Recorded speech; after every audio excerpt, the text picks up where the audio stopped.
Tiriang Mukha Eka Paschimottanasana is probably the asana most fun to say in Sanskrit. All it really means is that one foot is back, pointed back, folded forward in the Paschimottanasana form. You can play around with that saying as much as you'd like. Tiriang Mukha Eka Paschimottanasana. So from here, I'm going to ask Juju from Dandasana to lean slightly to one side and draw the opposite foot back into the half Virasana positioning. And from the half Virasana positioning to firmly root, symmetrically root her sitting bones down. It's important to be attentive to the knee, just as in Virasana, attentive to the lower back and the hamstrings, just as in Paschimottanasana, the two poses that are being blended here.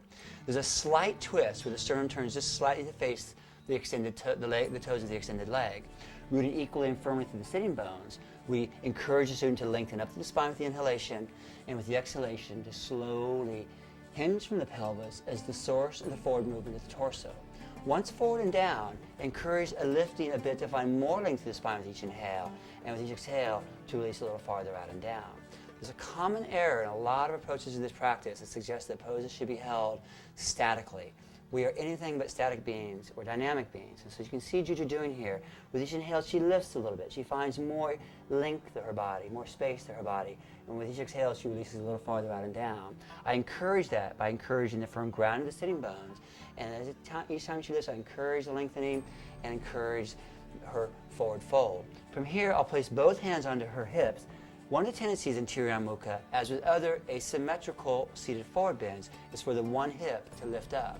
We want to try to encourage the student to find the source from inside the inner groin to draw that sitting bone down towards the floor. I'll accentuate that, encourage it with my hand on that hip.